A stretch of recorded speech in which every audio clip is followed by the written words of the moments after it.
Tantor Audio, a division of Recorded Books, presents Winter in America, a cultural history of neoliberalism from the 60s to the Reagan Revolution, by Daniel Robert McClure, narrated by Steve Menasche. Introduction. Let me emphasize the quality that seems to me to be an essential feature of the general history of capitalism: its unlimited flexibility, its capacity for change and adaptation. If there is, as I believe, a certain unity in capitalism from 13th century Italy to the present-day West, it is here, above all, that such unity must be located and observed. Fernand Braudel, Civilization and Capitalism, 15th through 18th Century, Volume 2, The Wheels of Commerce. This overview serves to show the institutional embeddedness of the current conflicts. Opponents on whatever side and in whatever faith are not simply discontented. Their discontent is organized, directed, and, cumulatively speaking, very well funded. A cultural conflict this extensively entrenched will not simply fade away. Apart from the ideological passions that are at play, too much is at stake institutionally for that to happen. James Davison Hunter, Culture Wars: The Struggle to Define America. After years of social justice activism, urban unrest, and federal legislation, the 1970s emerged as the first decade in U.S. history when white men, especially white men with property, were forced legislatively to compete with people of color and women regarding political and economic opportunities in the mainstream of American life. As this epochal alteration in the nation's fabric unfolded, the United States, and much of the world, entered an economic downturn related to the global restructuring of capitalism. As it had since the shift from Spain Genoa to the Dutch Republic in the 1600s, and to the ascending British Empire in the late 1700s and 1800s, and later the United States in the 20th century, capitalism entered a new period of reorganization as decolonization created more nation-states with abundant markets and resources, while civil rights legislation established legal equality between the descendants of the formerly enslaved and former slave masters, as well as between men and women. A driving element of the reorganization of capitalism included the evolution of multinational corporations and finance between the 1940s and 1970s. Pushing against the constraints of the New Deal-era regulations and banking reforms, these economic institutions imagined and implemented new routes for international investment across the 1950s and 1960s. Against this backdrop of an expanding globalization of capital, the post-war white male-centric American identity and its relationship to economic policies entered a period of flux as the changing ideas and policies related to civil rights-era reforms explicitly questioned the assumptions people of the United States had long taken for granted. From the success stories of the American dream to legendary tales underlining American exceptionalism to the 200-year promise of American equality and liberty finally extended to those previously deemed inferior. Ultimately, this historical conjuncture heralded the unraveling of the prosperous Keynesian-inspired regulatory welfare state at the dawn of liberation, guiding the United States, and much of the world, down the path of neoliberalism. Celebrated for creating the post-war economic boom, The welfare state grew out of the reforms of the Progressive era, leading to the 1930s New Deal programs implemented during the Great Depression. Finding tentative stability through the relationship between big business, finance, organized labor, and government, many characterized this era as the post-war liberal consensus. Reined in by regulations in the wake of the Depression, large corporations and finance grew out of the stability of the welfare state, but soon chafed against its constraints as the 1950s turned into the 1960s. Despite the centrist liberal foundations of the welfare state coalition driving the post-war economic boom, the needs of business increasingly found champions in the new right as conservatism reawakened after decades of marginalization after the Great Depression. The national conservative swing right in the late 1960s and 1970s opened the space to dismantle the welfare state as Keynesian logic appeared to have died in the maelstrom of 1970s inflation. Conservative libertarian journalist Henry Hazlitt articulated this sentiment in 1969. The solution to our problems is not more paternalism, laws, decrees, and controls, but the restoration of liberty and free enterprise, the restoration of incentives to let loose the tremendous constructive energies of 200 million Americans. Alongside the goal of unshackling free enterprise, conservative champions confronted an old threat: social equality across race, gender, and sexuality. Long a shadow haunting a nation founded on both liberty and slavery, the threat of social equality in the decades after the 1950s forced conservatives to confront founder John Adams' fear of the destruction of all distinctions, the nightmare of liberty to all the masses.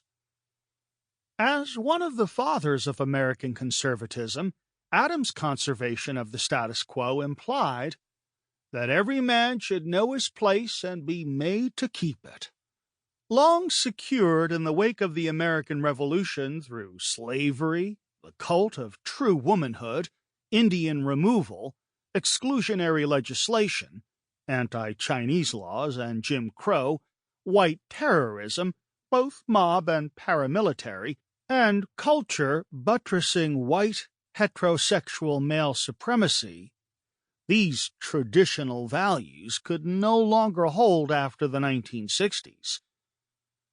For economists seeking to reverse federal intervention on behalf of the working and middle classes, this swelling culture war over social equality provided an important rhetorical route toward achieving their goal of an ostensibly laissez-faire economy. The sudden reality of treating people of color and women as equals after centuries of white male heteronormative supremacy stirred the deep impulses, the traditions of American society, leading to what some have called a backlash. By the end of the 1960s, it was not politically feasible to overtly terrorize people of color through traditional forms of mob or vigilante violence aimed toward socially conservative goals of stripping away newly gained rights as white America did during Reconstruction up through the 20th century in the forms of white pogroms against black communities in cities such as Colfax, Wilmington, Atlanta, Springfield, Knoxville, Elaine, Chicago, Tulsa, Los Angeles, and Detroit. Rather, white rage, as Carol Anderson notes, went to work in the wake of the 1960s in different ways. Southern segregationists laid the bedrock of culture war as they attempted to elude the hypocrisy of separate but equal.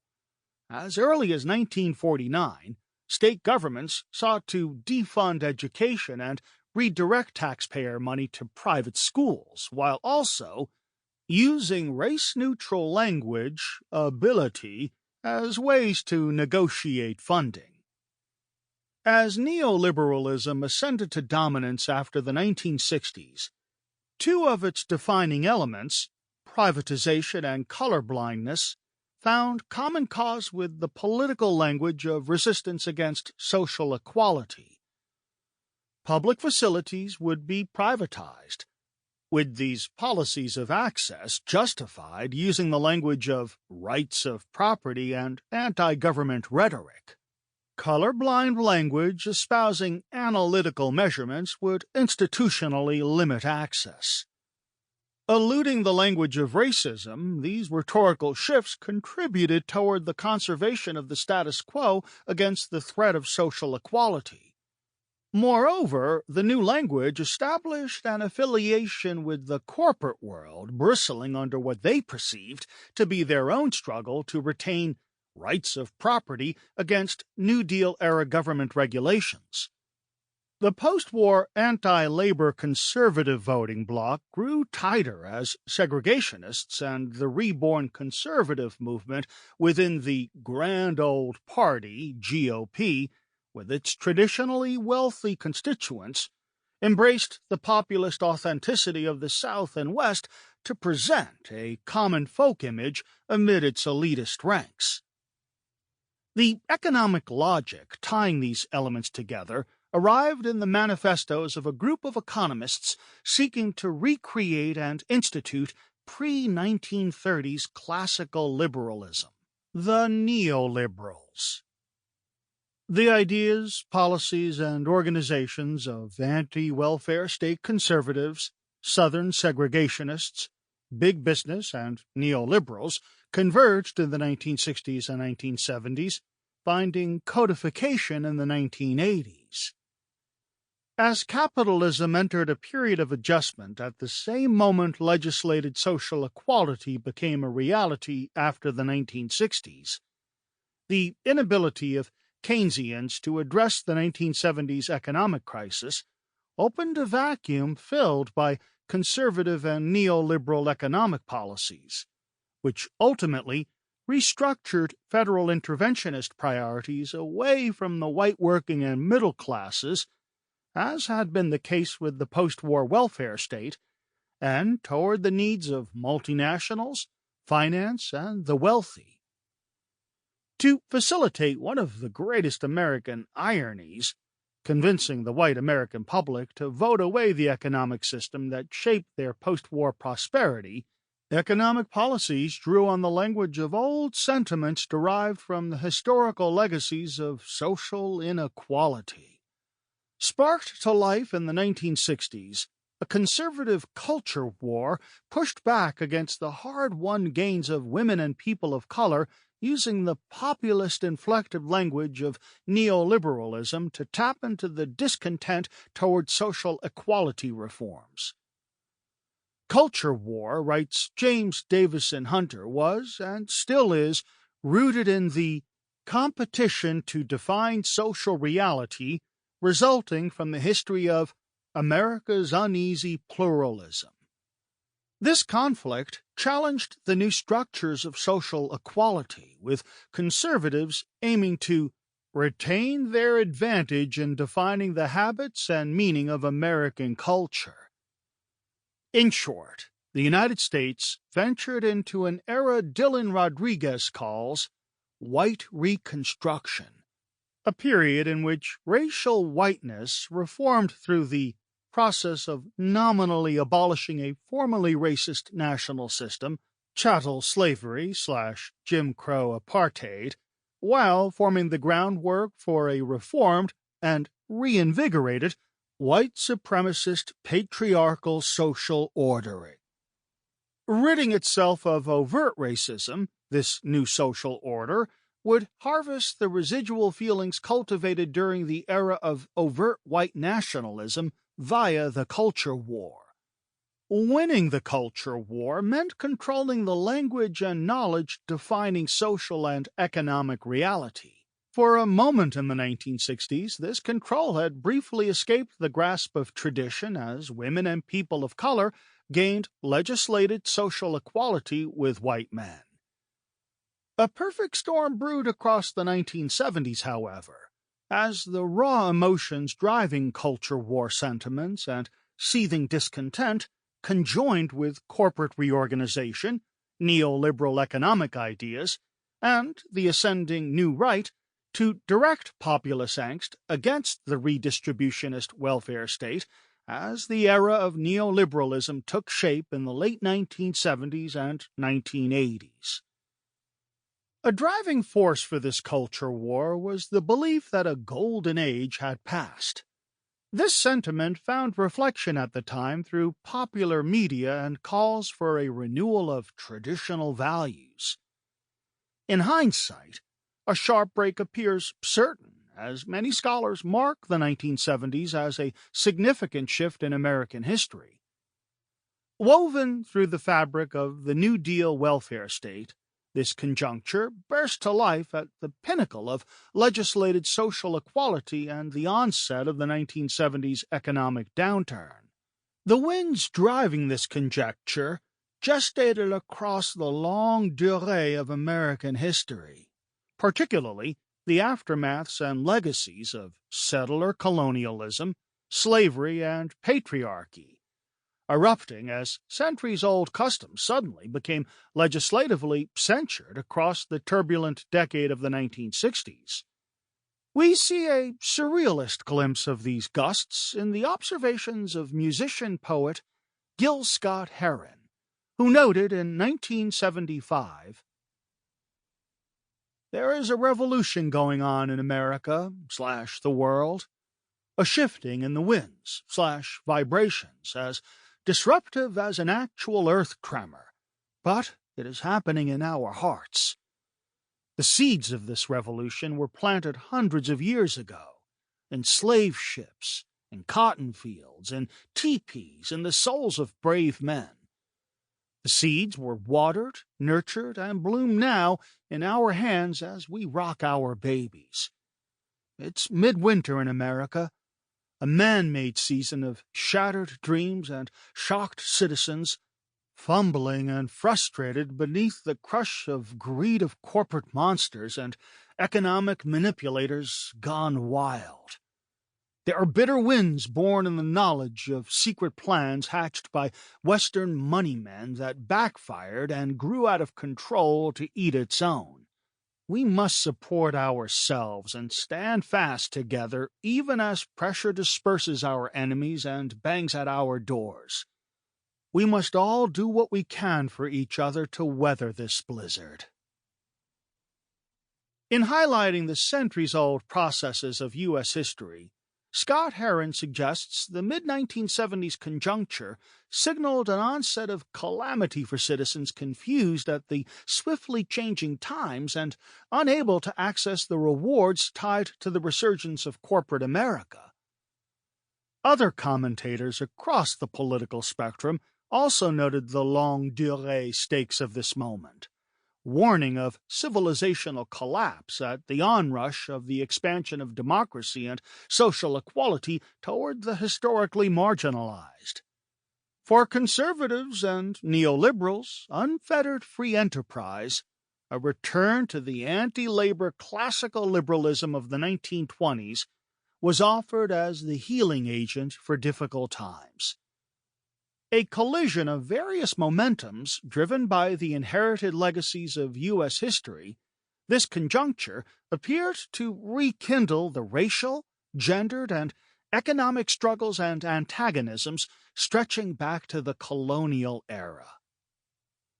Winter in America investigates this convergence of deep cultural history with the rise of neoliberalism, when the second light of legislated social equality cast down upon the United States. The first light, the Civil War amendments, did not take, though corporations made good use of the 14th Amendment to obtain the rights of personhood. Treading through the era's complicated and interlaced chaos, the book seeks a systemic view, asking, What does the rise of the neoliberal era look like when placed against the centuries-spanning history of the United States? How might seemingly disparate processes and institutions, such as popular film, music, television, business media, and global business institutions, filtered through the longue durée of American history, paint a cultural and economic portrait of the U.S. in transition? And how do these expressions represent what it felt like to lose the omnipotence of white male supremacy after centuries of legislated entitlement? Finally, how might these cultural breadcrumbs lead us to a better understanding of the evolution of neoliberal ideas and policies after 50 years of implementation? Exploring the interconnections between the conservative culture war against newly gained social equality and the onset of neoliberal economics sheds needed light on the lingering longue durée shadows still haunting the interplay between culture and economics in the 21st century. In the years after the 1970s, neoliberalism advanced from a marginalized capitalist ideology to fusing its worldview deep into everyday life, almost to the point of passing as the ideology of no ideology. How might we see this course of change? How might we give language and knowledge to an era that has since melted into normalcy? Unemployment and inflation across the 1970s offered a much-needed opening for neoliberal ideas to translate into federal and state government policies, facilitating what poet-musician Gil Scott-Heron called Winter in America. Upon leaving the decade of the 1970s, the middle and working classes witnessed a significant decline in earning power and wealth accumulation in the 1980s and 1990s. The wealthy, on the other hand, did extremely well. As the third decade of the 21st century unfolds, the resulting unrest from the failures of neoliberalism to foment economic prosperity beyond the wealthiest segments of society across the United States and the world has led to various brands of populist conservatism and authoritarian policies.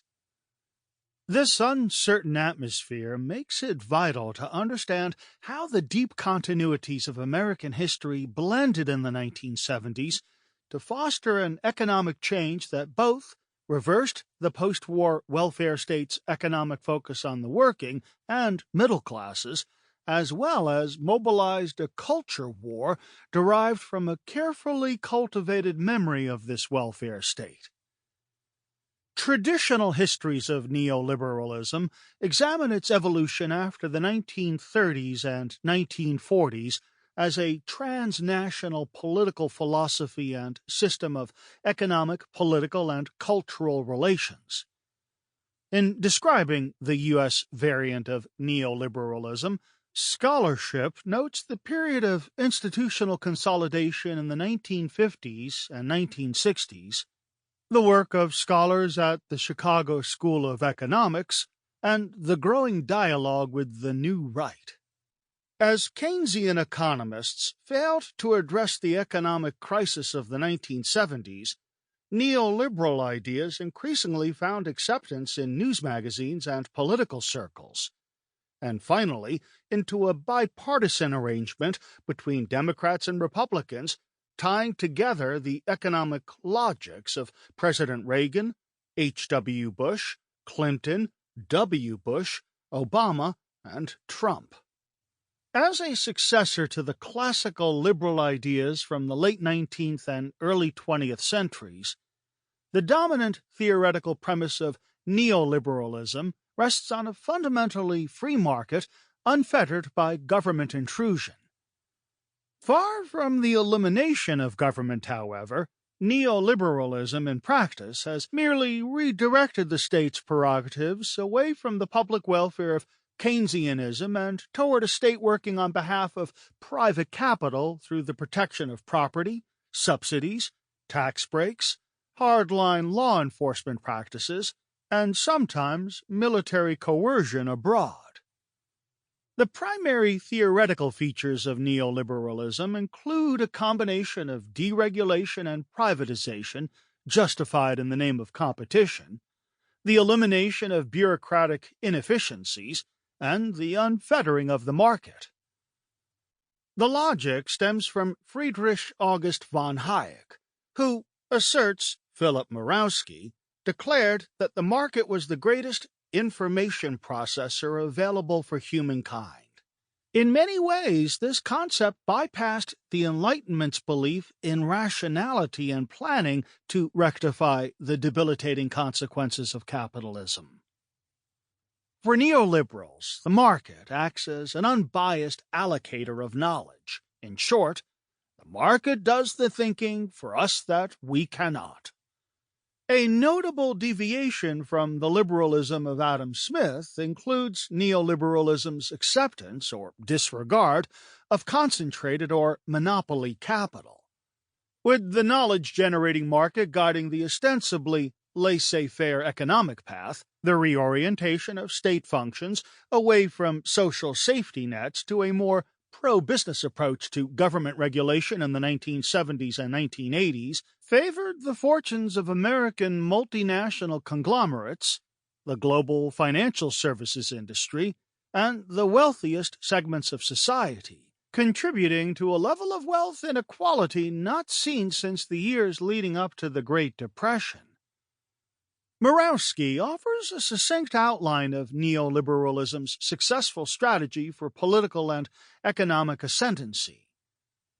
Neoliberals aimed to develop a thoroughgoing re-education effort for all parties to alter the tenor and meaning of political life. Nothing more, nothing less. Neoliberal intellectuals identified their targets, which in Fabian tradition had been described as elite civil society.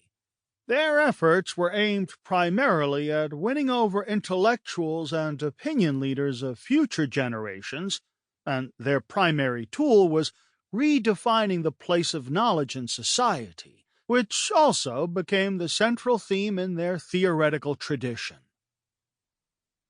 The policy outcomes resulting from these ideas include pro-corporate support of the free flow of capital, the redefinition of the state's prerogatives toward markets and capital, the freeing of markets from democratic interference, and the assertion that the market is better able to produce information and services than the state.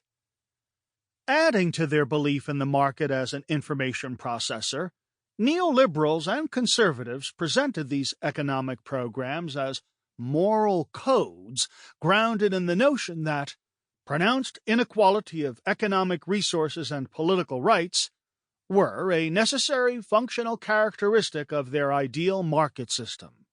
This latter moralizing of economics found common cause with the conservative culture war over social equality. One of the most powerful attributes of neoliberalism rests in its ability to cast a reformist image of capitalist society supporting the needs of big business and finance, while articulating this program through the populist language of small-scale, small business community relationships. This populist conservative identity imagined the small guy seeking liberty against the tyranny of big government, cementing the moral code of neoliberal economics as an economics for ordinary people against elite government intrusion. Draped in an outsider's garb, a duster perhaps, neoliberalism's use of populist conservatism regenerated an American innocence disavowing the institutionally racist and sexist elements of American capitalism's recent past dramatically unveiled throughout the Civil Rights era. A stance that drew working and middle-class white people whose lives were battered by the Depression at the end of the GOP-led 1920s classical liberal era into the ranks of post-1960s conservatism that ushered in a return to the policies of inequality they thought they had escaped after World War II. The strained denial of New Deal-inspired welfare state policies contributing toward shaping affirmative action for whites, including federal programs facilitating a massive transfer of quite specific... Sample complete. Ready to continue?